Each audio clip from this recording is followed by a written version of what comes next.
Shalom semuanya. Akhir-akhir ini dengan bertalu-talu saya banyak bertanya, apa yang menjadi isi hati Tuhan? Saya minta agar saya diberi kepekaan lebih lagi untuk mengerti isi hati Tuhan. Tuhan menjawab dengan memberikan firman di dalam Yeremia 33 ayat 3 yang berkata, "Berserulah kepadaku, maka aku akan menjawab engkau dan akan memberitahukan kepadamu hal-hal yang besar dan yang tidak terfahami, yakni hal-hal yang tidak kau ketahui." Saya terus berseru dalam doa, pujian, penyembahan bersama-sama dalam unity siang dan malam. Dan baru-baru ini Tuhan memberikan tuntunan buat kita melalui pesan Tuhan kepada jemaat di Philadelphia. Secara ringkas, pesan Tuhan kepada kita adalah sebagai berikut. Yang pertama, Tuhan Yesus adalah yang kudus, yang benar, yang memegang kunci Daud. Apabila ia membuka, tidak ada yang dapat menutup. Apabila ia menutup, tidak ada yang dapat membuka. Karena itu mata kita harus tertuju kepada Dia, mengandalkan Dia, fokus hanya kepada Dia, Tuhan Yesus. Seperti Tuhan Yesus berkata kepada jemaat di Philadelphia, bahwa Ia tahu segala pekerjaanmu, maka demikian juga Tuhan Yesus tahu segala pekerjaan kita. Segala sesuatu yang kita pikirkan, yang kita lakukan, tidak ada yang tersembunyi bagi Tuhan. Amsal 15 ayat 11 berkata, dunia orang mati dan kebinasaan terbuka di hadapan Tuhan. Terlebih lagi hati anak manusia. Karena itu kita harus terbuka di hadapan Tuhan. Itu yang menyenangkan hati Tuhan. Yang ketiga, Tuhan menghendaki agar kita menuruti firman Tuhan. Dan jangan sampai menyangkal namanya. Dan yang keempat, Tuhan menghendaki agar kita terus menuruti firman Tuhan. Untuk tekun menantikan kedatangan Tuhan. Kalau kita melakukan hal-hal di atas, maka janji Tuhan, yang pertama, pintu yang selama ini tertutup akan dibuka oleh Tuhan. Mungkin itu pintu pelayanan, pintu pekerjaan, pintu persoalan yang tidak kunjung selesai, dan lain-lain. Yang kedua, orang-orang yang menamakan dirinya Kristen, tetapi kelakuannya tidak seperti itu, di mana mereka terus-menerus menekan kita. Akan Tuhan suruh datang dan berkata bahwa Allah mengasihi kita. Dan yang ketiga, Tuhan akan melindungi kita dari hari pencobaan yang akan datang di seluruh dunia untuk mencobai mereka yang diam di bumi. Sesuai dengan referensi dari Alkitab Penuntun Hidup Berkelimpahan, seri The Full Life Study Bible, yang mengatakan, mereka yang menjadi pemenang sebelum hari itu tiba akan dilindungi dari hari pencobaan melalui pengangkatan atau rapture. Kalau kita melihat keadaan dunia saat ini, kita harus percaya bahwa hari pencobaan itu sudah dimulai dan akan terus makin hebat. Kalau mau ikut dalam pengangkatan, maka kita harus menjadi pemenang. Sesuai dengan apa yang Tuhan Yesus katakan tentang pemenang ini, dikatakan, siapa bertelinga, hendaklah ia mendengarkan apa yang dikatakan Roh kepada jemaat-jemaat. Barang siapa melakukannya, maka dia disebut sebagai pemenang dan akan ikut dalam pengangkatan. Haleluya! Pesan Tuhan Yesus kepada kita semua. Aku datang segera. Peganglah apa yang ada padamu, supaya tidak seorang pun mengambil mahkotamu. Hosana, Hosana, kata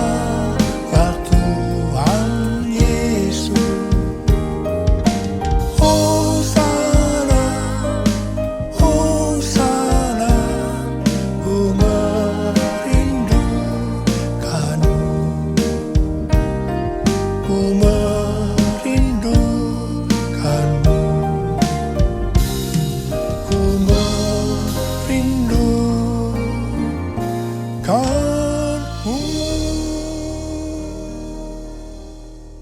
Pada waktu Tuhan Yesus ditanya oleh murid-muridnya tentang tanda kedatangannya dan tanda kesudahan dunia ini, Tuhan Yesus menjawab yang salah satunya terdapat dalam Matius 24 ayat 14 yang berkata, dan Injil kerajaan ini akan diberitakan di seluruh dunia menjadi kesaksian bagi semua bangsa. Sesudah itu barulah tiba kesudahannya.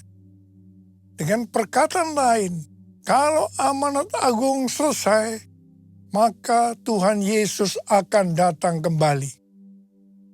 Tuhan Yesus pasti datang kembali.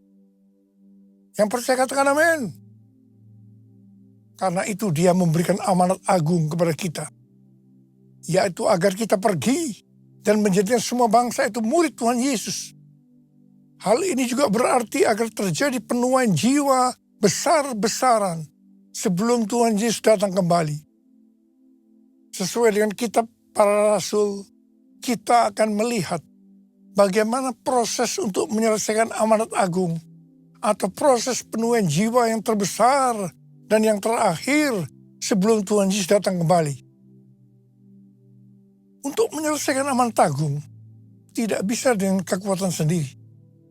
Karena itu pesan terakhir Tuhan Yesus sebelum naik ke sorga kepada murid-muridnya, yang juga berarti kepada kita semua. Dalam Kisah Para Rasul 1 ayat 8. Tetapi kamu akan menerima kuasa kalau Roh Kudus turun ke atas kamu, dan kamu akan menjadi saksiku di Yerusalem dan di seluruh Yudea dan Samaria dan sampai ke ujung bumi. Jadi untuk menyelesaikan amanat agung, kita harus menerima kuasa dari Roh Kudus yang turun ke atas kita. Setelah itu dengan disaksikan para muridnya, Tuhan Yesus naik ke sorga. Setelah Tuhan Yesus naik ke sorga, 120 murid Tuhan Yesus berkumpul di kamar loteng Yerusalem. Mereka melakukan ini karena Tuhan Yesus memerintahkan agar mereka tidak meninggalkan kota Yerusalem sebelum diperlengkapi dengan kekuasaan dari tempat tinggi. Tuhan Yesus berkata, sebab Yohanes membaptis dengan air, tetapi tidak lama lagi kamu akan dibaptis dengan Roh Kudus. Apa yang dilakukan 120 murid di kamar loteng? Alkitab berkata bahwa mereka semua bertekun dengan sehati dalam doa bersama-sama. Artinya mereka berdoa, memuji dan menyembah Tuhan dalam unity siang dan malam. Ini adalah prinsip restorasi Pondok Daud. Ini adalah prinsip menara doa. Setelah 10 hari mereka melakukan hal ini, maka pada hari raya Pentakosta, tiba-tiba turunlah dari langit suatu bunyi seperti tiupan angin keras yang memenuhi seluruh rumah di mana mereka duduk. Dan tampaklah lidah-lidah seperti nyala api yang bertebaran dan hinggap pada mereka masing-masing. Maka penuhlah mereka dengan Roh Kudus. Lalu mereka mulai berkata-kata dalam bahasa-bahasa lain, seperti yang diberikan oleh Roh Kudus itu kepada mereka untuk mengatakannya. Itu adalah bahasa roh. Bahasa roh. Jadi tanda awal orang yang dibaptis dengan Roh Kudus adalah mereka akan berbahasa roh. Come Holy Spirit, fall in this place. I need more and more of you. Fill me again with the power of your Spirit. Lord, I'm crying out for more and more of you. Lord, I'm crying out for more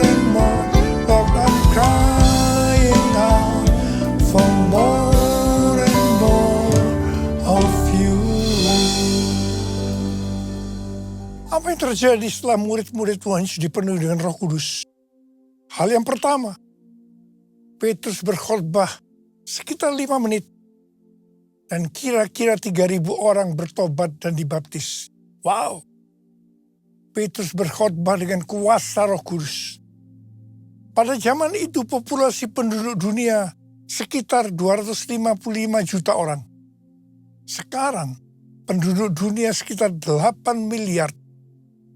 Jadi 3.000 orang yang bertobat dan dibaptis pada waktu itu setara dengan sekitar 94.000 orang pada saat ini.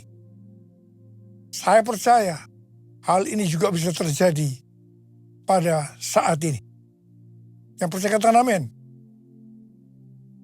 Hal yang kedua, setelah murid-murid Tuhan Yesus dipenuhi dengan Roh Kudus, mereka dipakai untuk menyatakan tanda-tanda dan mujizat. Sehingga banyak orang yang bertobat. Petrus dan Yohanes menyembuhkan orang lumpuh sejak lahir. Bayangan Petrus bisa menyembuhkan orang sakit. Sapu tangan atau kain yang pernah dipakai Paulus, jika diletakkan pada orang sakit atau dirasuk setan, maka orang itu akan sembuh. Haleluya! Dalam Markus 16 ayat 15 sampai dengan 18, Tuhan Yesus berkata bahwa kalau kita pergi untuk memberitakan Injil, maka tanda-tanda dan mujizat akan menyertai kita. Sejak tahun 2006, saya diperintahkan oleh Tuhan untuk mengadakan kebaktian kesembuhan ilahi. Selama 13 tahun, saya sudah mengadakan 318 kali kebaktian kesembuhan ilahi. Setiap kali berkhotbah, saya pasti memberitakan Injil. Tanda-tanda dan mujizat terjadi. Saya diizinkan Tuhan untuk melihat dan mengalami mujizat seperti yang dilakukan oleh Tuhan Yesus 2000 tahun yang lalu. Hal yang ketiga, setelah murid-murid Tuhan Yesus dipenuhi dengan Roh Kudus, maka cara hidup mereka berubah. Sehingga banyak orang yang bertobat. Perubahan-perubahan yang terjadi dalam cara hidup jemaat yang membuat banyak orang bertobat adalah sebagai berikut. Yang pertama, mereka bertekun dalam pengajaran rasul-rasul. Bagi kita ini juga bisa diartikan, mereka suka membaca Alkitab. Yang kedua, mereka suka berdoa dan hidup dalam unity. Yang ketiga, mereka suka memberi. Yang keempat, mereka suka memuji Allah dan bergembira, tulus hati, atau hidup berintegritas. Dikatakan bahwa mereka disukai semua orang, dan tiap-tiap hari jumlah orang yang diselamatkan bertambah. Haleluya! Curahkanlah kuasa-Mu Tuhan, mujizat terjadi di tempat ini. Curahkanlah kuasa-Mu Tuhan, mujizat terjadi sekarang ini. Mujizat terjadi sekarang ini. Mujizat terjadi sekarang ini.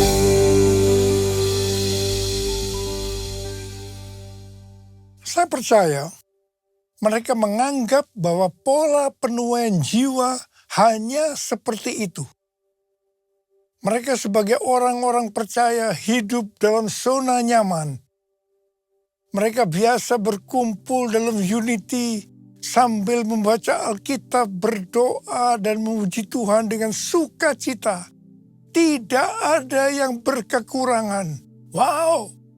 Siapa yang tidak mau jadi orang Kristen? Tetapi ternyata supaya penuaian jiwa bertambah besar, Tuhan izinkan proses berikutnya terjadi, yaitu aniaya menimpa jemaat di Yerusalem. Selain rasul-rasul, maka mereka harus lari meninggalkan Yerusalem. Mereka pergi ke Yudea dan Samaria sambil memberitakan Injil. Jadi kalau tadinya penuaian jiwa hanya terjadi di Yerusalem saja, sekarang mereka menyebar ke seluruh Yudea dan Samaria.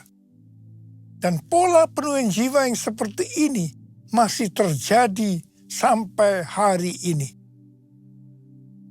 Catatan sejarah gereja selama berabad-abad menunjukkan bahwa semakin gereja ditekan, justru Injil semakin menyebar dan diberitakan kemana-mana. Karena itu, Tuhan izinkan hari-hari ini penderitaan, aniaya terjadi di antara orang percaya, supaya terjadi penuaian jiwa yang lebih besar. Yang percaya katakan amin. Kita sekarang berada di tahun 2026. Tahun yang sukar, sulit, peperangan, bencana alam, ketidakpastian, krisis ekonomi yang semakin intens. Saya percaya untuk penuaian jiwa yang besar perlu goncangan yang besar. Ternyata pola penuaian yang terjadi di atas belum juga menyelesaikan rencana Tuhan. Karena selain penuaian jiwa harus terjadi di Yerusalem, di seluruh Yudea dan Samaria, juga harus sampai ke ujung bumi. Tuhan mempunyai cara untuk membuat penuaian itu sampai ke ujung bumi, yaitu dengan terjadinya perubahan paradigma dalam pelayanan. Selama ini, pengertian tentang keselamatan hanya untuk orang Yahudi saja. Tetapi melalui peristiwa Kornelius, di mana Petrus diutus oleh Tuhan untuk mendatangi Kornelius yang bukan orang Yahudi, untuk memberitakan jalan keselamatan. Akhirnya mereka mengerti bahwa ternyata keselamatan bukan hanya untuk orang-orang Yahudi saja, tapi untuk semua bangsa. Dan ini mengakibatkan terjadinya penuaian jiwa besar-besaran. Haleluya! Jadi mereka tidak hanya mengabarkan Injil di Yerusalem, Yudea, dan Samaria saja. Tapi sekarang mereka, termasuk kita, juga pergi ke seluruh dunia. Haleluya! Proses perubahan paradigma dalam pelayanan itu tidak mudah. Petrus harus diyakinkan oleh Tuhan. Kalau Tuhan berkata halal, jangan kamu berkata haram. Orang-orang yang bukan Yahudi adalah haram di mata orang Yahudi. Proses itu masih terus berlanjut untuk memberikan pengertian kepada orang-orang Yahudi, golongan bersunat, dan juga orang-orang Farisi yang sudah bertobat. Di mana mereka berpendapat bahwa orang yang bukan Yahudi yang percaya kepada Tuhan Yesus harus disunat dan diwajibkan mengikuti hukum-hukum Musa. Tetapi melalui sidang di Yerusalem, akhirnya mereka mengerti dan bisa menerima bahwa keselamatan bukan hanya untuk orang-orang Yahudi saja, tapi untuk semua bangsa, termasuk bangsa Indonesia. Katakan amin. Di dalam pelayanan saya termasuk salah seorang yang dipakai oleh Tuhan untuk melakukan paradigma yang baru dalam pelayanan untuk menyelesaikan amanat agung. Sebagai contoh, yang pertama tentang membuka gereja baru. Yang kedua, cara ibadah dengan doa, pujian, dan penyembahan, termasuk bahasa roh untuk memuji dan menyembah Tuhan. Yang ketiga, tempat ibadah yang dilakukan bukan di gedung gereja. Yang keempat, juga mengenai Pentakosta ketiga. Dan lain-lainnya. Semua itu selalu diawali dengan pro dan kontra. Sama dengan yang terjadi pada zaman kisah para rasul tadi. kita juga melihat bahwa dengan media online, terlepas dari kebaikan, keburukannya, pro dan kontra, tapi tidak bisa dipungkiri dengan media online terjadi percepatan dalam penyelesaian amanat agung. Hari-hari ini banyak organisasi-organisasi Kristen, aliran-aliran kekristenan yang mendapatkan hal yang sama, yaitu target untuk menyelesaikan amanat agung adalah tahun 2033. Sesuai dengan Matius 24 ayat 14 yang berkata, dan Injil kerajaan ini akan diberitakan di seluruh dunia menjadi kesaksian bagi semua bangsa. Sesudah itu barulah tiba kesudahannya. Maka apabila Injil kerajaan sudah diberitakan di seluruh dunia menjadi kesaksian bagi semua bangsa, atau dengan kata lain, apabila amanat agung selesai, baru setelah itu, waktunya tidak ada yang tahu, Tuhan Yesus datang kembali. Pesan yang kuat hari-hari ini adalah kedatangan Tuhan Yesus sudah sangat-sangat dekat. Mari persiapkan diri kita untuk menyambut kedatangannya. Tuhan Yesus berkata kepada kita semua hari-hari ini, Aku datang segera. Aku datang segera. Aku datang segera. Mari angkat tangan kita. Katakan bersama saya. Oh God, I worship you. Oh God, I worship you. Be glorified and magnified. Oh God, I worship you. Sekali lagi. Oh God, I worship you. Oh God, I worship you. Be glorified and magnified. Oh God, I worship you. Berbasaro. Kuralama shalala bala bala bala bala bala. Uri la la la bala bala bala bala bala bala bala bala bala bala bala. Oh ra bala bala bala bala bala bala bala bala bala. Oh Jesus, Jesus, curahkan pengurapan buat kami semua ya Tuhan. Jadikan kami alat-Mu untuk menyelesaikan amanat agung sebelum Kau datang untuk kali yang kedua. Oh ra ba ba ba ba ba ba ba ba ba ba ba ba. Oh ya la la bala bala bala. Terima pengurapan Tuhan, terima. Oh ra bala bala. Oh God, I worship you. Oh God, I worship you. Be glorified and magnified. Oh God, I worship you.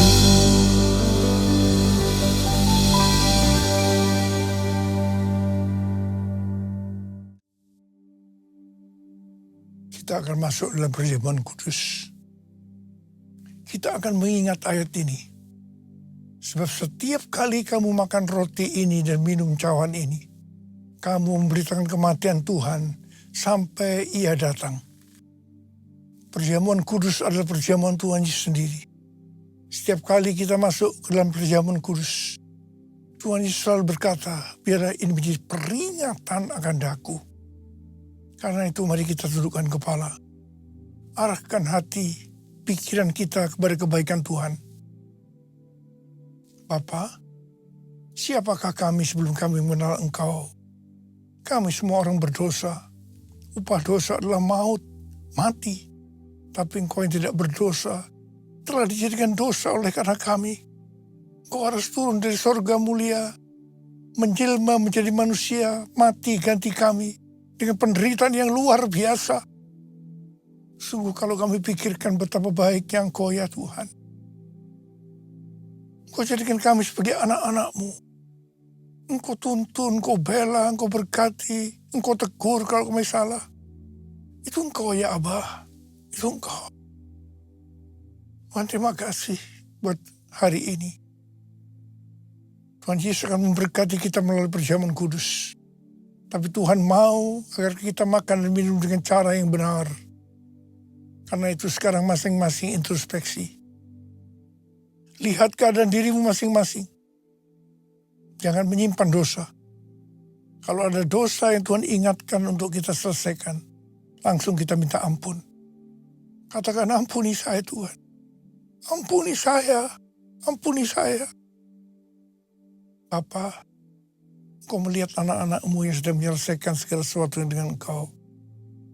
Kami akan masuk dalam perjamuan kudus dengan hati yang penuh ucapan syukur. Dalam nama Yesus berdoa. Amin. Sekarang, mari angkat roti di tangan kanan kita tinggi-tinggi.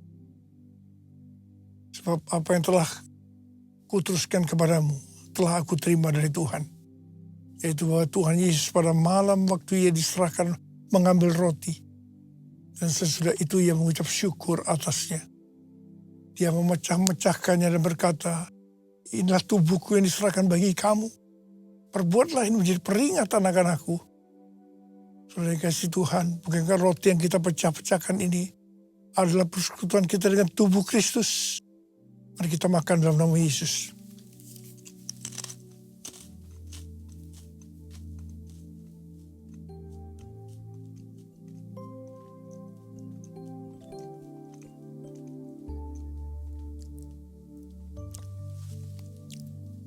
Angkat cawan di tangan kanan kita tinggi-tinggi.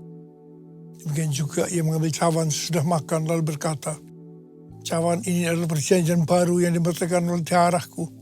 Perbuatlah ini setiap kali kamu meminumnya menjadi peringatan akan aku. Saudara kasih Tuhan, bukankah cawan pengucapan syukur? Yang atasnya kita ucapkan syukur adalah persekutuan kita dengan darah Yesus. Mari kita minum dalam nama Yesus.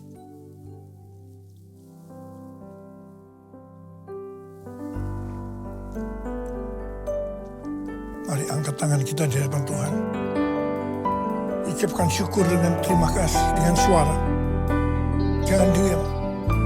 Tuhan terima kasih ya Tuhan. Tuhan terima kasih ya Tuhan. Tuhan terima kasih ya Tuhan.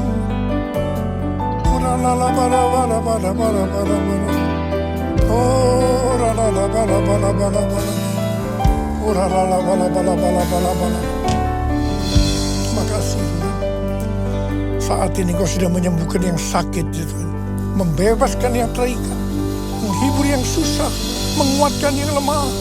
Memberikan pengharapan-pengharapan yang baru. Bagi yang datang dengan putus pengharapan. Oh Tuhan Yesus Kau baik. Terima kasih, terima kasih. Terima kasih Yesusku. Terima kasih Yesusku. Puji syukur hanya bagi Tuhanku. Terima kasih Yesusku. Terima kasih Yesusku.